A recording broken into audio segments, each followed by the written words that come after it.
அருமறை முதல்வனை ஆழிமாயனை கருமுகில் வண்ணனை கமலக்கண்ணனை திருமகள் தலைவனை தேவதேவனை இரு பதமுளரிகள் இறைஞ்சி ஏத்துவாம். கோபிகா ஜீவனஸ்மரணம் கோவிந்தா கோவிந்த. அவன் அருளாலே அவன் தாழ் வணங்கி என்றபடி இறைவனுடைய பெருங்கருணையினாலே திருமாலின் 1000 திருநாமங்கள் என்கிற தலைப்பிலே விஷ்ணு சஹஸ்ரநாமத்தை சிந்தித்துக் கொண்டிருக்கிறோம். இறைவனுடைய 116வது நாமம் ருத்ரஹா. ஓம் ருத்ராய நமஹா. ருத்ரஹா என்று சொன்னால் துக்கத்தையும் துக்கத்திற்கு காரணமாக இருக்கிறவற்றையும் போக்குபவர். பாவங்களுடைய பிறப்பிடத்தை அறிந்து கொண்டு அந்த பாவங்களை அறவே நீக்கி மீண்டும் பெறவா நெறியை தருகிறவர் என்று இந்த நாமத்திற்கு பொருள். இப்போ நாம் ஒரு மருத்துவத்திலே போகிறோம். அந்த மருத்துவர் செய்கிறார் நோய் நாடி, நோய் முதல் நாடி என்று சொல்லுவது போல நம்முடைய வலியையோ வேதனையோ முதல்ல அதன் காரணத்தை அறிந்து அந்த நேரத்தை தீர்த்து கொள்வதற்கு ஒரு ஊசியை போடுகிறார், அந்த மருந்தை கொடுக்கிறார். பிறகு காரணத்தை அறிந்து கொண்டதனாலே மீண்டும் இப்படிப்பட்ட ஒரு வியாதி வராமல் இருப்பதற்காக அந்த காரணத்தை நீக்குவதற்குரிய ஒரு மருந்தை தருகிறார். ஆக உடனடியாக ஒரு சிகிச்சை நடக்கிறது. எதிர்காலத்திலே மீண்டும் இந்த நோய் வராமல் இருப்பதற்கு ஒரு சிகிச்சை நடக்கிறது. அதனால் இந்த காரணம் என்பதை அறிந்து கொண்டிருக்கிற ஈசன் இந்த உடம்பை எடுப்பதற்கு காரணமாக இருக்கக்கூடிய வினையை போக்குகிறார். அதனால இங்க சொல்கிறார் துக்கத்தை போக்கி அந்த துக்கத்திற்கு காரணமாக இருக்கக்கூடிய வினையையும் போக்கி அருள் செய்கிறார் என்று இங்கே அற்புதமாக சொல்ல வருகிறார். ருர்துக்கம் துக்கஹேத்தும் வாவித்ராவயதி. துக்கங்களிலிருந்து காப்பதனாலே இவர் குத்ரன் என்று பெயர். இந்திரத்வம் பிராண தேஜசா ருத்ரோ அசி பரீட்சிணா. அதாவது எந்த விதமான ரட்சிதா என்று சொல்லுகிறார். அதாவது எந்த விதமான ஒரு பாதுகாப்பு நமக்கு தேவையோ அந்த பாதுகாப்பை தருக. ருத்ரோ அசி பரிரக்ஷிதா ருத்ர இச்சுதே தஸ்மாத் சிவ பரமகாரணம் என்று லிங்க புராணத்தை குறிப்பிடுவது போல நம்மிடத்தில் இருக்கக்கூடிய வினைகளை போக்குகிறார். இந்த பிறப்பு காரணமாக இருக்கக்கூடிய வினை, அதாவது வாசனை என்று சொல்கிறோம், வாசனா வினை, இதை போக்குவது அவருடைய ஒரு கருணை செயலாக இருக்கிறது.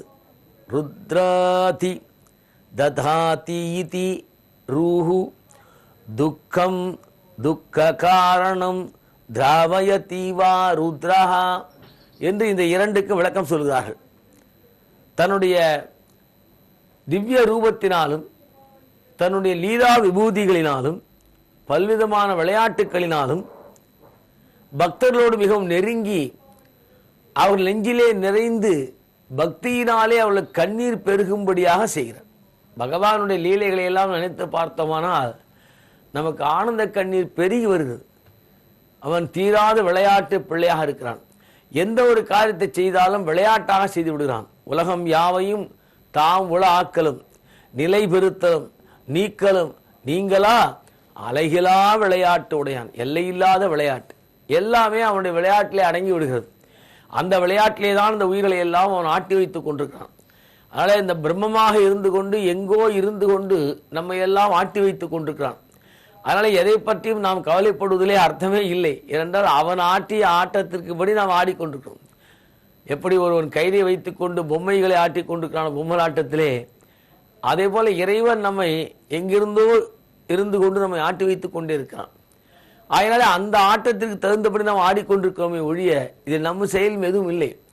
அதனால எல்லாம் இறைவன் செயல் என்று உணர்ந்து பெசாமல் இருக்க வேண்டும், மௌனமாக இருக்கே நன்று என்று ரமண மகரிஷி குறிப்பிட்டிருக்கிறார். ஆனால் தன்னுடைய லீலைகளினாலே அவன் நம்மை கவர்ந்து விடுகிறான். பகவானுடைய லீலா வினோதங்கள் அவன் பால் நம்மை ஈர்த்து விடுகின்றன. அதனாலே அந்த லீலைகளை எல்லாம் அணிவிக்கிற பொழுதையே நம்முடைய பாவம் போய்கிறது. கோபிமார்கள் எல்லாம் கண்ணனோடு ஆடுகிற போது என்ன நடந்ததாம், கோபிமாருடைய வினைகள் எல்லாம் போய்விட்டன. அந்த புல்லாங்குழலை எடுத்து அவன் வாசித்து அழகாக அவர்களோடு இருக்கிற பொழுது அவர்கள் எல்லோரும் சூழ்ந்து கொண்டு அந்த கண்ணனை பரம்பொருள் என்று உணர்ந்து போற்றுகிற பொழுது கொஞ்சம் கொஞ்சமாக அந்த விளையாடுகிற பொழுதேயே அவள் வினைகள் போய்விட்டன என்று நாம் ஸ்ரீமத் பாகவத்திலே பார்க்கிறோம். ரோதனாத் ராவணாத் வா அபி ருத்ரஹா ஹானி உச்சதே. அவரெல்லாம் நெஞ்சுருகி கதறுகிறார்கள். கோபிகா கீதம் என்று அற்புதமாக பாடுகிறார்கள். அதாவது இவர்கள் கண்ணனோடு விளையாடி கொண்டிருக்கிறார்கள். திடீரென்று இவர்களுக்குள்ளே ஒரு கர்வம் வந்து விடுகிறது. இந்த கண்ணனுக்கு நம்மை விட்டால் யாரும் இல்லை போல் இருக்கிறது என்று ஒரு கர்வம் வந்து விடுகிறது. அப்போது அவன் என்ன செய்கிறான், உள்ளத்திலே கர்வம் கொண்ட போதிலே ஓங்கி அடித்திடுவான் என்று பாரதியார் சொன்னபடி மறைந்து விடுகிறான். எங்கும் மறைவில்லை, இவர்களுக்குள்ளேதான் மறைந்திருக்கிறான். இவர்கள் அவனை தேடுகிறார்கள். யமுனை கரையை உட்கார்ந்து கொண்டு ததாகமன காங்கிதா என்று சொல்வது போல அவன் வரவுக்காக காத்து கொண்டே இருக்கிறார். அப்பொழுது அவனை அழுது பாடுகிறார்கள். காதலாகி கசிந்து கண்ணீர் மல்கி ஓதுகிறார்கள். அப்படி அழுகிற பொழுது இவனுடைய லீலா வினோதங்களை எல்லாம் சொல்லுகிறார்கள்.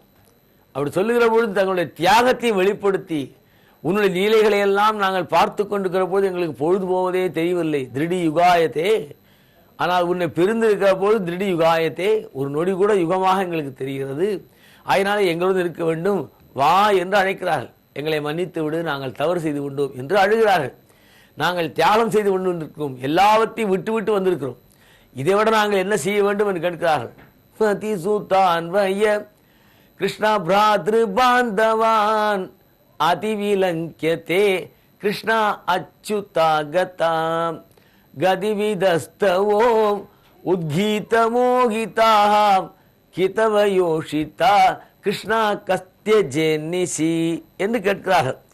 அதனாலே தங்களுடைய தவறுகளை நினைத்து அழுகிற பொழுது, நெஞ்சு உருகி அவனை போற்றுகிற பொழுது ஒரு அழுகை வருகிறதே, அந்த அழுகையைத்தான் இங்கே குறிப்பிடுகிறார்கள். அதே போல பிரளய காலத்தின் பொழுது உயிர்களெல்லாம் அழச் செய்கிறார். ஆவிக்கு மோசம் வருமாறு அறிந்து என்று அருணகிரியார் சொல்வது போல, நம்முடைய உயிருக்கு ஒரு ஆபத்து என்று வந்தால் நம்மை அறியாமல் கதறி விடுகிறோம் அல்லவா, அந்த கதறுதல், அந்த அழுதல் என்பதற்கெல்லாம் காரணமாக இருக்கிறார். ஏனென்றால் பிரளயம் என்பது அவருடைய வசம் இருக்கிறது. உயிர்களை எல்லாம் மீண்டும் தன்னோடு இணைத்துக் கொள்வது பிரலயம், விசேஷமான இணைப்பு என்று பொருள். ஆக படைக்கப்பட்ட உயிர்களை எல்லாம் பலகாலம் காத்து பின் அவற்றுடைய வினைகள் முடிந்த பிறகு தன்னிடத்தில் அவற்றை மீண்டும் அழைத்துக் கொள்ள வேண்டும் என்று வருகிற பொழுது அங்கேதான் பிரளயம் என்று ஒன்று ஏற்படுகிறது. ஆக இந்த உயிர்கள் எல்லாம் தங்களுடைய காலத்தை முடித்துக் கொண்டு விட்டன. இப்பொழுது பகவானிடத்திலே போக வேண்டும். அதனாலே ஒரு பிரளயம் என்ற ஒன்று ஏற்படுகிறது. அப்படி பிரளயம் ஏற்படுகிற பொழுது இவர்களை எல்லாம் அழச் செய்கிறார். ருத் என்றால் பேச்சு என்று ஒரு பொருள், அதிலே நல்ல பேச்சு என்று இங்கே பொருள். ரா என்றால் கொடுத்தல். ஆக நல்ல பேச்சை பிறகு கொடுத்தல், தானும் நன்றாக பேசுதல். கல்பாந்தே ருத்ர ரூபி ஜனார்த்தனஹ, சங்கர்ஷணர் என்கிற ஒரு நாமத்தோடு இப்படி பிரளய காலத்தை உயிர்களை எல்லாம் தன்னோடு இணைத்துக் கொள்ளுகிறார் என்று அங்கே பார்க்கிறோம். சங்கர்ஷணஸ்வரூபஹாயோ அசௌ ஆதித்யஹ பரமபுருஷஹ ச ஏஷ ருத்ரோ தேவதா. பிரம்மா என்று சொன்னால் படைப்புக்கு காரணமாக இருக்கிறார், படைப்பு தொழிலை செய்கிறார். அப்படி அவர் தொழில் செய்வது போல இன்னும் பலர் அவருக்குரிய தொழில்களை பகவானாலே நியமிக்கப்பட்டு செய்கிறார்கள். சனகர், சனந்தனர், சனாதனர், சனத்குமார் என்று ஒரு நால்வர். இவர்கள் பிரம்மனிடமிருந்து வருகிறார்கள். முதல்ல பிரம்மா வருகிறார், பிரம்மாவிடம் இவர் வருகிறார்கள். ஆனால் வெளியே வந்தாலே ஒழிய இவர்களாலே பிரம்மாவினுடைய படைப்புக்கு எந்த உதவியும் செய்ய முடியவில்லை. ஒரு மகன் என்று சொன்னால் அவனிடத்திலே தந்தை எதிர்பார்ப்பது தன்னுடைய கடவையிலே கொஞ்சம் அவன் எடுத்துக்கொள்வான், வயதான காலத்திலே நமக்கு துணையாக இருப்பான் என்பதுதானே. இங்கே பிரம்மா தன்னிடமிருந்து படைக்கப்பட்ட சனகாதி முனிவர்கள் தன்னை புரிந்து கொண்டு தன்னுடைய படைப்பு தொழிலே நமக்கு உதவி செய்வார்கள் என்கிற ஒரு எண்ணத்தோடு இருக்கிற பொழுது அவர்கள் எல்லாம் பிறந்த உடனேயே ஜீவன் முக்தர்களாக இருந்து கொண்டு தியானம் செய்ய தொடங்கி விடுகிறார்கள். இவர் கோபம் வருகிறது. பிரம்மாவுக்கு வந்த கோபத்தினுடைய விளைவாக ஒரு குழந்தை வருகிறது. அந்த குழந்தை அழுததினாலே ருத்ரன் என்று சொல்லப்படுகிறது என்று புராணம் பேசுகிறது. ஆக இப்படி பகவான் உயிர்களை எல்லாம் காப்பதன் பொருட்டாக அந்த வினைகளை எல்லாம் போக்கி மீண்டும் பிறவா நெருக்கி கொண்டு செல்ல வேண்டும் என்பதற்காக அழச் செய்வார் என்று பார்க்கிறோம். யதரோதி ஈசுரஸ்ரேஷ்ட சோத்வே இவ பாலகஹ ததஸ்த்வாம் அபிதாஸ்யந்தி நாம்னா ருத்ர இதி பிரஜாஹ என்று ஸ்ரீமத் பாகவதத்திலே இதற்கு விளக்கம் சொல்லப்படுகிறது. சோ அரோதிதி பவரோதித தத்ருத்தஸ்ய ருத்ரத்வம், ருத்ரத்வம் என்பதற்கு விளக்கம் சொல்கிறார்கள். பகவான் ருத்ரத்வம் என்கிற நிலையிலே உயிர்களினுடைய வினைகளை போக்குவதற்காக அழச் செய்கிறார் என்பதுதான் பொருளை ஒழிய ஜீவன்களை எல்லாம் அழவிட்டு வேடிக்கை பார்க்க வேண்டும் என்பது அவனுடைய எண்ணம் இல்லை என்பதை குறிப்பிடுகிறார். பெருமாளுடைய அக்னி வடிவமாக இருப்பது ருத்ரன் என்ற ஒரு குறிப்பு உண்டு. தாபத்தை அறிந்து அழ வைத்தல் என்பதனாலே, ஒரு அக்னியுடைய காரத்தை போல எரிப்பதனாலே அவனை ருத்ரன் என்று சொல்லுகிறோம்.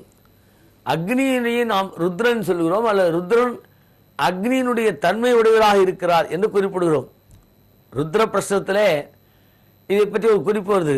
அசௌயஸ்தாம்ரோ அருண உதுபப்ரு, சூரியன் முதலியவர்கள் எல்லாம்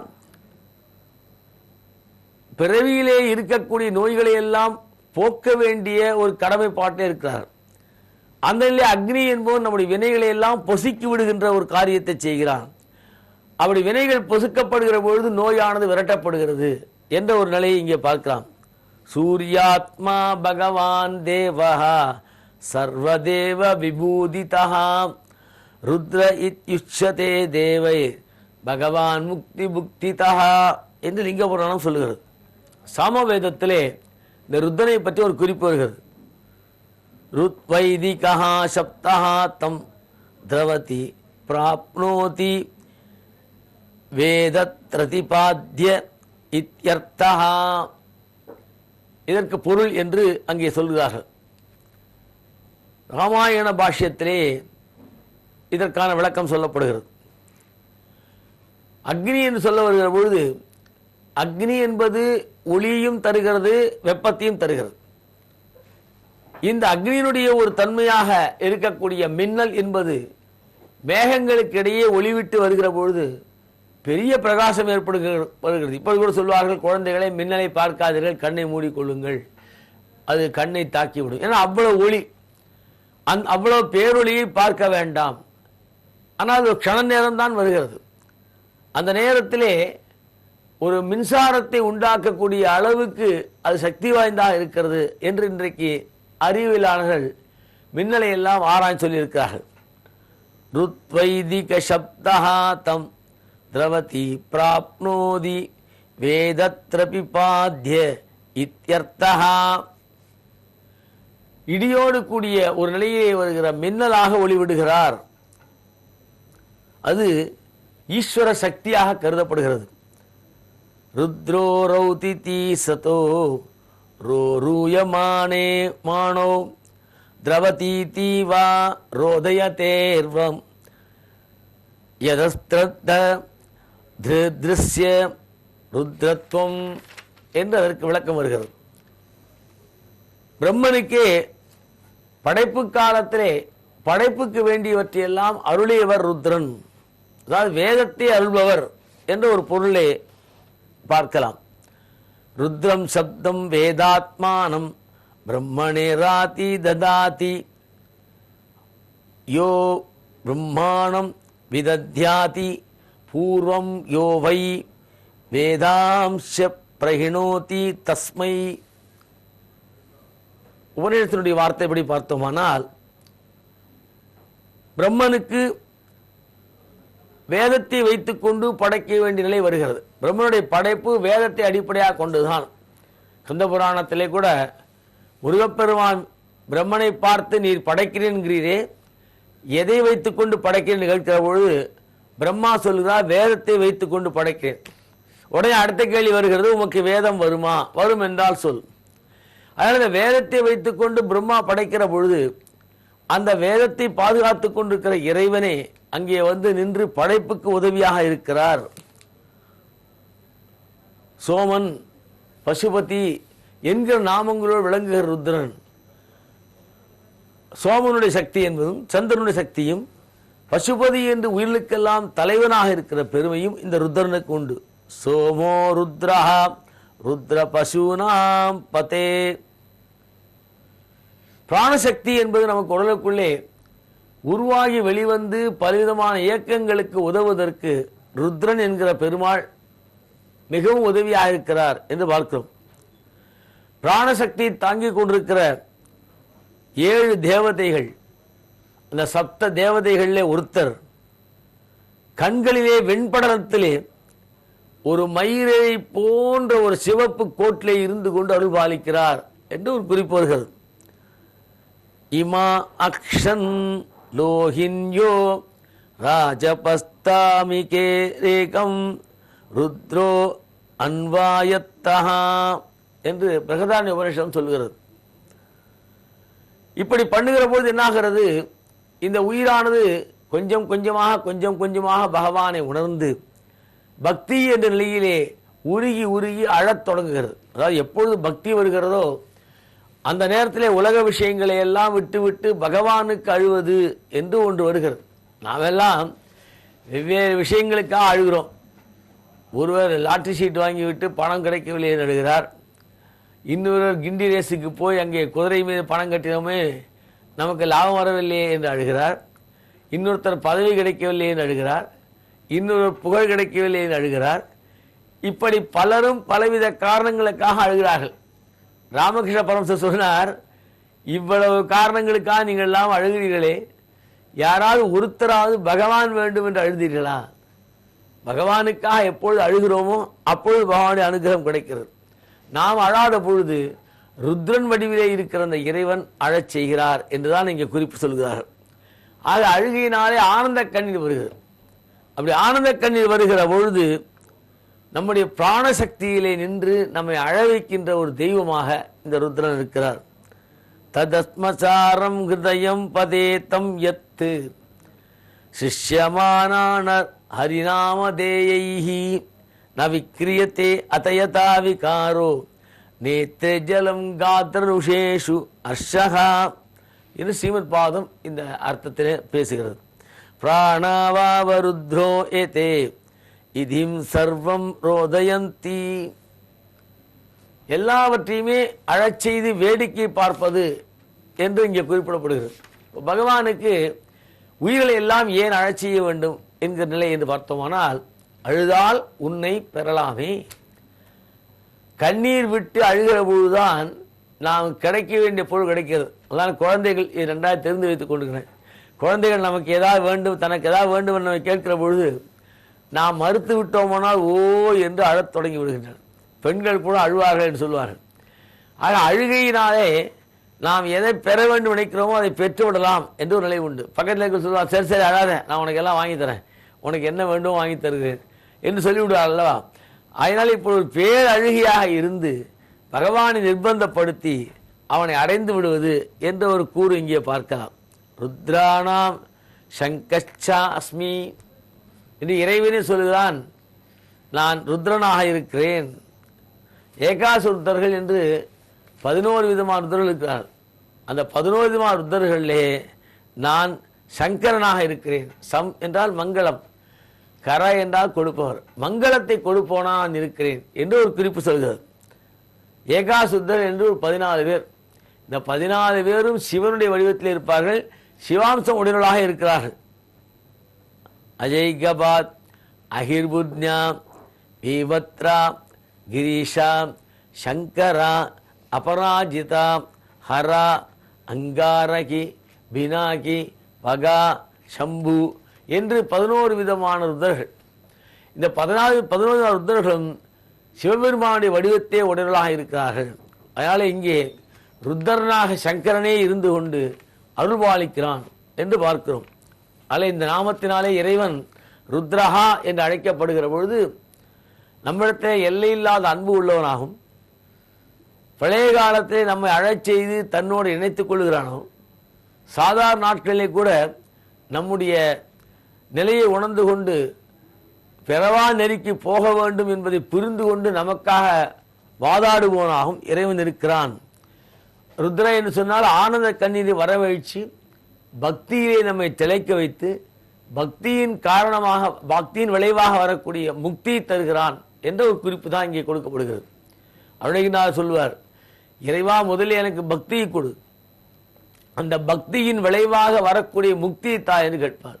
பக்தியை என கருளி முக்தியை அளித்து வளர் பச்சை மயில் உற்று வர வேணும், பக்தியால் யான் உன்னை பல காலும் பற்றியே மாத்திரு புகழ் பாடி முத்தனமார் என்னை பெருவாழ்வில் முக்தியை சேர்வதற்கு அருள்பாயே என்று குறிப்பிடுவது போல பக்தியை கொடுத்து அந்த பக்தியுடைய உச்ச நிலையிலே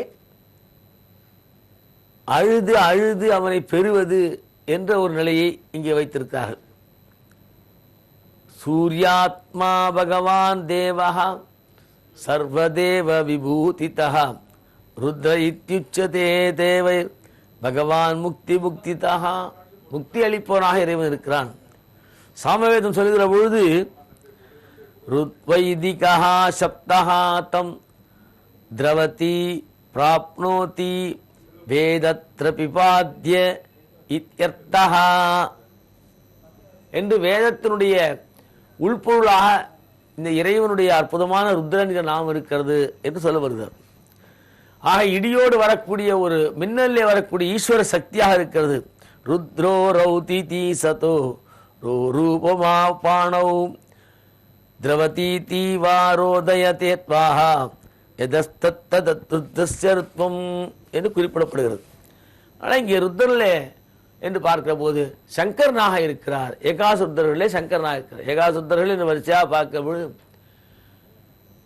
11 விதமான ருத்ரர்கள், அதிலே சங்கரன் என்கிற ஒரு குறிப்பிட்ட ருத்ர வடிவிலே இருக்கிறார். அஜய்கபாத், அகிர்புத்யா, வீரபத்ரா, கிரீஷா, சங்கரா, அபராஜிதா, ஹரா, அங்காரகி, பினாக்கி, பகா, சம்பு என்று சொல்லப்படுகிற 11 ருத்ரர்களே சங்கரஹா, சங்கரா என்று அழைக்கிறோமே. அப்படி சம் என்று சொன்னால் மங்களம், கர என்றால் கொடுப்பவன், மங்களத்தை கொடுக்கக்கூடிய சிவனாக இருக்கிறார் என்று இங்கே அந்த ருத்ரனுக்கு விளக்கம் சொல்கிறார்கள். ஓம் ருத்ராய நமஹா. இறைவனுடைய அடுத்த நாமம் பகுஷிராஹா. ஓம் பகுஷிரசே நமஹா. அதாவது பலவித தலைகளை உடையவராக விளங்குகிற விராட் புருஷராக இருக்கிறவர் என்று இதற்கு பொருள். பகூனி ஷிராம்சி அஸ்ய பகுஷிராஹா. எண்ணற்ற பல தலைகளை உடையவர் என்பதனாலே இவருக்கு இந்த பெயர் என்று விளக்கம். சகஸ்ர சீர்ஷா புருஷா சகஸ்ராட்ச சகஸ்திரபாத் என்று புருஷத்துவம் தொடங்குகிறது. ஆயிரக்கணக்கான தலைகளை உடையவர், ஆயிரக்கணக்கான திருவடிகளை உடையவர் என்றால் எங்கும் பறந்து நிற்கிறவர் என்று பொருள். ஏதோ எண்ணிக்கையை 1000 என்று நாம் எண்ணிக்கொண்டிருக்கக்கூடாது. 1000 என்று சொன்னால் பல என்று பொருள். ஆக எங்கும் விரிந்து பறந்து இருக்கிற ஒரு பொருள். எல்லா இடத்திலும் இந்த பரம்பொருள் நிறைந்திருக்கிறது. இந்த பரம்பொருளத்திலே எல்லாமும் நிறைந்திருக்கிறது. இந்த 2 விஷயங்களை நாம் இங்கே புரிந்து கொள்ள வேண்டும். இந்த பழத்தை வைத்துக் கொண்டு ஒரு கதை சொல்வார்கள். விநாயக பெருமான் தாய் தந்தை சுற்றி வந்து பழத்தை பெற்றுக்கொண்டு விட்டார். முருகப்பெருமான் மயில் மேலே ஏறி அண்டங்களை எல்லாம் ஒரு நொடியிலே சுற்றி விட்டு வந்தார். வந்து பார்த்த பொழுது விநாயகர் கையிலே பணம் இருந்தது என்றெல்லாம் கதை போகிறது. ஒரு நொடி எதனில் இருசிறை மயிலில் முன்னீர் உடுத்த நானில மஞ்ச நீவலம் செய்தன என்று முருகப்பெருமனுடைய பராக்கிரமத்தை விளக்குகிறது எழுக்கூற்றிருக்கி. அப்படி சுற்றி வருகிற பொழுது நமக்கு என்ன ஒரு நீதியை இந்த கதை உணர்த்துகிறது சொன்னால், இறைவனிடத்திலே எல்லாம் இருக்கின்றது. அந்த இறைவனிடத்திலே எல்லாம் இருக்கின்ற விநாயகப் பெருமான் எந்த இடத்திலே சென்றாலும் அங்கு இறைவன் இருக்கிறார் என்பதை முருகன் காட்டினார் என்பதுதான் இந்த கதையினுடைய கருத்தாக இருக்கிறது.